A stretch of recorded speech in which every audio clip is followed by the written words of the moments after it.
नमस्कार दोस्तों, स्वागत है आपका भक्ति मंत्र में। शास्त्रों में पूजा के बाद में आरती का खास महत्व बताया गया है। आरती हिंदू धर्म की पूजा परंपरा का एक अत्यंत महत्वपूर्ण हिस्सा है। हम सभी ने ईश्वर की आराधना करते वक्त आरती जरूर की होगी। आरती पूजा पाठ का एक अभिन्न हिस्सा है। माना जाता है कि सच्चे मन और श्रद्धा से की गई आरती बेहद कल्याणकारी होती है।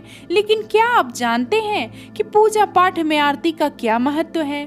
शास्त्रों में पूजा में आरती का खास महत्व बताया गया है।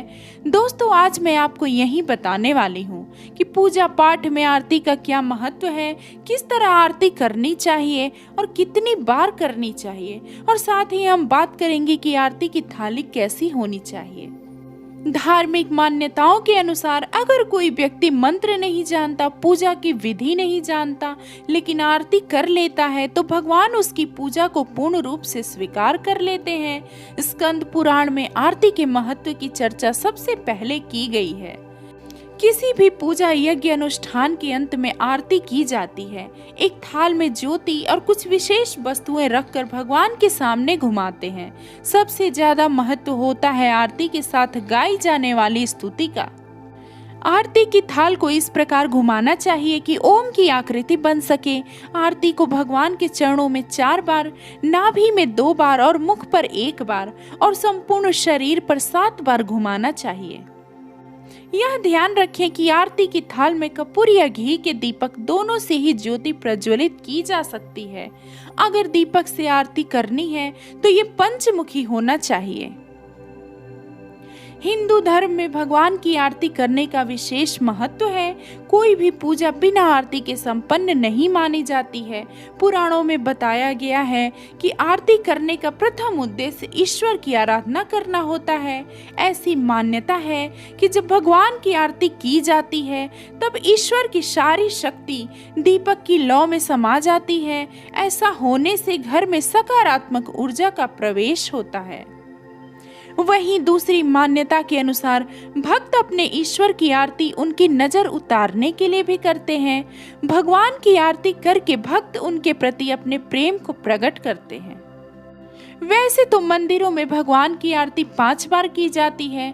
सबसे पहले आरती ब्रह्म मुहूर्त में भगवान को नींद से जगाने के लिए की जाती है।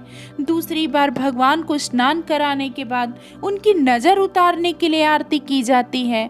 दोपहर में जब भगवान विश्राम के लिए जाते हैं तब भी उनकी आरती की जाती है।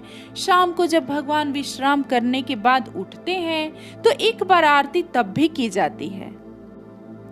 आखिरी आरती रात में भगवान को सुलाते वक्त की जाती है।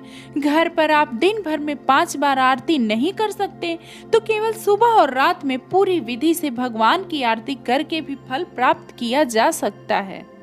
स्कंद पुराण में इस बात का उल्लेख मिलता है कि भगवान की आरती गाय के दूध से बने घी में डूबी हुई रुई की 5 बत्तियों से की जानी चाहिए। इसे पंच प्रदीप कहा जाता है। इतना ही नहीं, आप सरसों के तेल में भीगी मौली से भी बत्ती तैयार कर सकते हैं और इसे आरती में इस्तेमाल कर सकते हैं। इस बात का हमेशा ध्यान रखें कि बत्तियां हमेशा विषम संख्या में, जैसे 3, 5, 7, 11 इस प्रकार से होनी चाहिए। इसके अलावा आप कपूर से भी भगवान की आरती उतार सकते हैं। कपूर से भगवान की आरती करने से घर में मौजूद नकारात्मक ऊर्जा भी नष्ट हो जाती है। तो चलिए अब बात करते हैं कि आरती की थाली कैसी होनी चाहिए। आरती की थाली तांबे, पीतल या फिर चांदी आदि धातु की होनी चाहिए। बहुत सारे लोग स्टील की प्लेट को ही आरती की थाली बना लेते हैं, मगर ऐसा करना गलत है। अगर आपके पास इनमें से किसी भी धातु की थाली नहीं है तो आप बांस से बनी डालियों का इस्तेमाल कर सकते हैं। भगवान की आरती उतारने के लिए पीतल या चांदी से बना दिया ही इस्तेमाल करें। अगर इन दोनों धातुओं से बना दिया आपके पास नहीं है तो मिट्टी और आटे का बना दिया इस्तेमाल करना सही होता है।